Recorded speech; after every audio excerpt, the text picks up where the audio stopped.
Bonjour et bienvenue dans une nouvelle vidéo. Aujourd'hui je vous retrouve pour enfin répondre à vos questions. Il y a à peu près 3 semaines, j'avais posté une vidéo à l'occasion des 500 abonnés pour que vous me posiez des petites questions sur tout et n'importe quoi. J'ai donc décidé d'y répondre aujourd'hui dans cette vidéo. Donc je suis désolée d'avance si je parle un petit peu du nez, mais je sors d'un rhume et voilà, j'ai un peu attendu avant de filmer parce que je me dis que ce serait un peu désagréable. Là je pense que ça devrait aller. Donc je prends mon ordinateur et on se retrouve tout de suite pour que je puisse vous répondre. J'ai donc mon ordinateur et je vais répondre donc aux questions dans l'ordre dans lesquelles elles ont été posées. Donc c'est parti. Première question de Sarah B. Bravo pour tes 500 abonnés pour la fac. Quel âge as-tu? Et il y a déjà quelqu'un qui a répondu sous le commentaire et elle a mis que j'avais 24 ans. Et oui, j'ai 24 ans, mais bientôt 25 dans à peu près 3 mois vers la fin de l'année. Ensuite, question de Laurie MLR. Combien as-tu perdu de kilos depuis l'intervention? Quel est ton objectif? Alors depuis mon intervention, donc ça fait plus de 2 ans, j'ai perdu 45 kilos. Et mon objectif était, j'avais pas vraiment d'objectif de poids. Mon objectif c'était plutôt de passer avec un IMC normal. Et c'est le cas. Ensuite, Nathalie Bourdiol, donc désolée si je dis mal les noms. Bravo pour tes 500 abonnés. As-tu des frères ou sœurs? As-tu un petit ami? Bis à dimanche. J'imagine que c'était à dimanche pour après donc, cette vidéo. Donc si j'ai des frères et sœurs, oui, j'ai un petit frère qui a 2 ans de moins que moi. Et si j'ai un petit ami, non, malheureusement. De toute façon, je vais revenir juste après. Car il y a d'autres questions sur ça, je sais pas, ça doit vous interpeller. Voilà, question de Camille Guinaud. Coucou, es-tu en couple? Sinon, recherches-tu l'amour? Quels sont tes loisirs? Alors non, je ne suis pas en couple. Si je recherche l'amour, oui, j'aimerais bien avoir un copain, mais voilà, je suis pas en recherche active, on va dire. C'est pas super facile non plus de rencontrer quelqu'un quand on travaille assez donc toute la semaine. Mais voilà, je me noterai au badminton et peut-être, qui sait, que quelque chose se développera. Et quels sont mes loisirs? Donc il y a le badminton au niveau sport. J'aime bien la natation, j'essaye d'y retourner quand je peux. Il y a donc faire des vidéos, faire du montage vidéo, faire du montage photo, la lecture, j'aime bien les jeux vidéo aussi de temps en temps, le dessin, j'adore le dessin, et puis tout ce qui est cinéma, séries, voilà un petit peu. Question de Coraline, à quand un amoureux? Je sais pas, j'attends qu'il vienne sonner à la porte. Quels sont tes futurs projets pro et perso? Quel est ton prochain voyage? Quel serait le voyage de tes rêves? Alors je vais recommencer.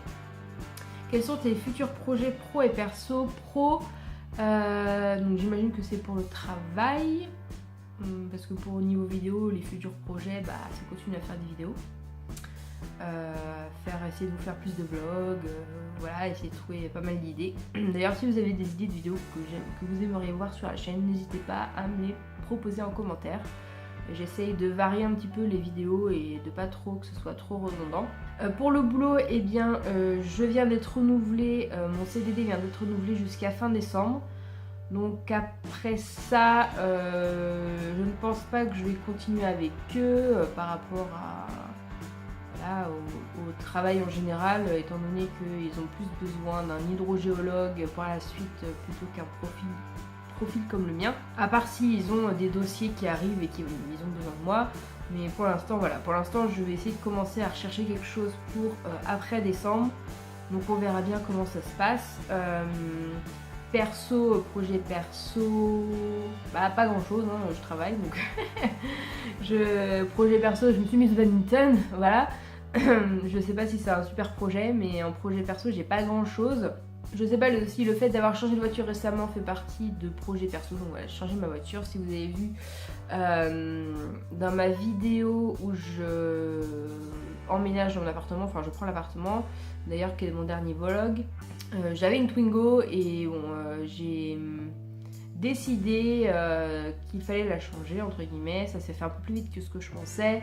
Mais voilà, en fait j'ai changé de voiture. Il y en a qui ont peut-être remarqué dans my night routine que voilà, c'était un peu plus moderne dans ma voiture au tout début de la vidéo par rapport à ma Twingo. Donc voilà, si vous voulez savoir le modèle de ma voiture, parce qu'on me l'a demandé, du coup c'est une Ford K+. Donc voilà, j'ai changé de voiture. Donc je n'ai plus de sous. Je viens de prendre l'appartement, j'ai pris des meubles, j'ai changé de voiture. Donc pour l'instant, projet perso, pas grand chose. Mais quel est ton prochain voyage? Avec ma cousine, on a le projet de partir au mois de juin en Grèce, donc soit en Crète, soit à Santorin. J'ai une préférence pour Santorin. Ça fait un petit moment qu'on a décidé de partir en voyage. On voulait partir cet été. Sauf que je lui avais dit, bah écoute, moi je suis en pleine recherche d'emploi, je pense pas que ça va être possible si je trouve un emploi, si on a un voyage, enfin c'est pas, voilà, c'est pas super idéal. Donc on a décidé de reporter à l'année d'après, donc normalement juin 2018, on part en Grèce. Quel serait le voyage de tes rêves? Je pense que le voyage de mes rêves, ce serait Hawaï. Voilà, Hawaï ou l'Australie. Après, de Marilia Soudi, déjà bravo pour les 500 abonnés, merci. Depuis la scie, combien de kilos as-tu perdu? Comment est ta peau quand tu as avoir recours à la chirurgie réparatrice? Alors combien de kilos j'ai perdu? Je l'ai dit tout à l'heure, donc 45. Comment est ta peau et quand tu as avoir recours à la chirurgie réparatrice? Donc comment est ma peau? Je t'invite à aller voir ma vidéo que je mettrai dans le petit i où j'ai montré toute ma peau, on va dire. J'ai une vidéo sleeve, je sais plus la numéro combien parce que j'ai une playlist sleeve et elle est dedans. Et c'est genre ça parle de la chirurgie réparatrice et je vous montre ma peau, la peau de mon ventre, la peau de mes jambes, la peau de ma poitrine aussi. Donc voilà, je t'invite à aller voir parce que c'est pas super facile à décrire comme ça, hein, mais voilà, j'ai un peu de peau au niveau du ventre, j'ai la poitrine qui tombe et du coup pour la chirurgie réparatrice, oui, j'aimerais bien faire la chirurgie réparatrice pour la poitrine, mais je ne suis pas prise en charge par la sécurité sociale. J'ai déjà fait un rendez-vous l'année dernière chez un chirurgien. Pour avoir une idée, voilà, s'il fallait que je commence à mettre de côté, et oui, parce que ça coûte 4250 € pour me faire remonter la poitrine. Donc voilà, quand j'aurai les sous, un de ces jours pour l'instant, je laisse comme ça et on verra ça plus tard. Autre question de Laure Grémont. Pour la FAQ, qu'est-ce qui te manque le plus des États-Unis? Bisous du Canada. Et ben bisous de France. Il me manque, j'ai plein de choses qui me manquent des États-Unis, comme les magasins. Il y a plein de magasins qu'on n'a pas en France qui me manquent. Aéropostale, il y a Hollister, mais Hollister est moins cher aux États-Unis. Forever 21, ben, on a ça aussi à Paris, mais moi je vais pas à Paris tous les jours. Mais il y a plein de magasins, Bath & Body Works, enfin, voilà, il y a plein de magasins que j'aimais beaucoup et que voilà, ça me manque un petit peu de faire du shopping là-bas. En magasin, et aussi Old Navy, j'adorais Old Navy, c'était un de mes magasins préférés. Puis il y a Target, évidemment, Target, Walmart, surtout quand je suis partie, il y a un méga Walmart qui s'installait pas très loin. Sinon, évidemment, il y a mes amis américains que je voyais la semaine, évidemment, parce qu'on bossait ensemble.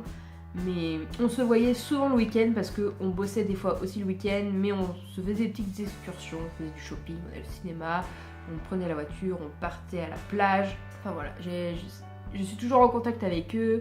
Ils ont eu évidemment l'ouragan Irma qui est passé donc il n'y a pas longtemps.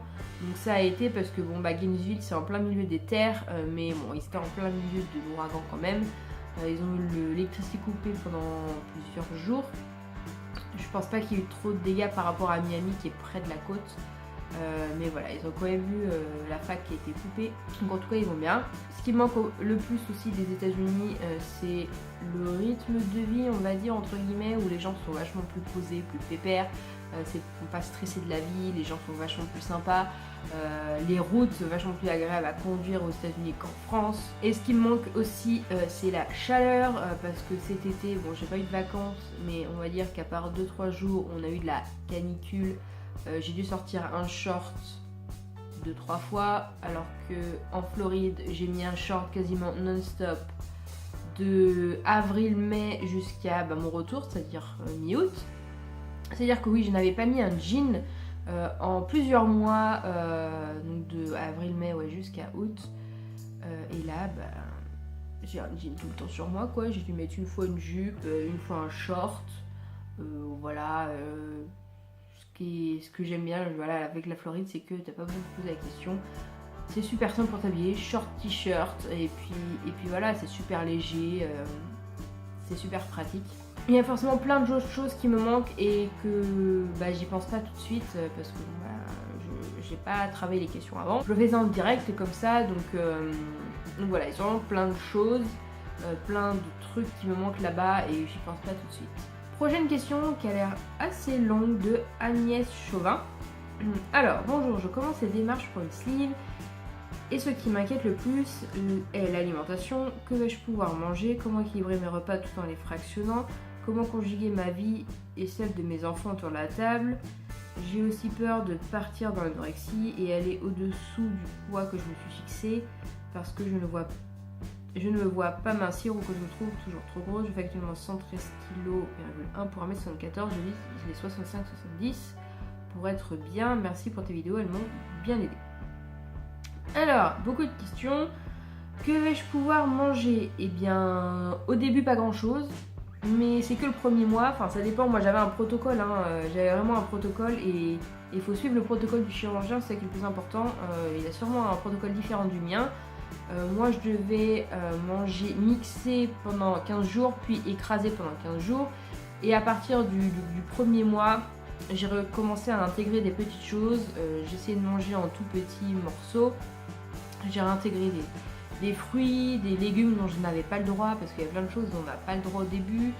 Donc je mangeais souvent des purées, et j'en avais vraiment marre. Il y a plein de légumes que je n'avais pas le droit, genre la tomate, les fruits je n'avais pas le droit sauf en compote. Voilà, moi j'avais un problème de texture en fait, j'avais vraiment du mal quand c'était tout mixé, quand c'était vraiment dégueu quoi. Mais voilà, le premier mois est le plus difficile et après ça va beaucoup mieux quand on commence à remanger des choses un petit peu plus normales. Mais sur la longue, t'inquiète pas, moi je mange de tout, mais vraiment de tout. Il n'y a pas un aliment qui passe pas, j'ai juste du mal à boire. Ça, voilà, j'ai du mal à boire, surtout de l'eau quand j'ai pas soif et que j'essaye de boire, que je me force à boire, ça me bloque. J'arrive pas à boire. Quand c'est un truc un peu plus genre jus de fruits ou eau aromatisée, voilà, ça passe un peu mieux, mais de l'eau tout simple, j'ai du mal. Mais il faut se forcer, c'est pour ça que j'ai eu du problème là à boire cet été, c'était pas super évident. Comment équilibrer mes repas tout en les fractionnant? Bah voilà, il faut manger des féculents, des légumes et des protéines normalement à chaque repas. Et puis bah en fait tu manges ton dessert en décalé. Tout simplement, moi je mange mon dessert en décalé. Le week-end généralement je prends pas de collation entre le petit-déj et le déjeuner parce que je me lève plus tard, du coup voilà. Mais généralement, quand je vais au travail, vu que je mange mon petit déjeuner assez tôt, je prends toujours une collation à 10-11 heures, vu que je finis à midi et demi, le midi. Mais voilà, je mange un fruit, je mange une compote, je mange une barre de céréales, des petits gâteaux, des petits déj là. Après, voilà, à 4 heures, je mange généralement un fruit ou une compote.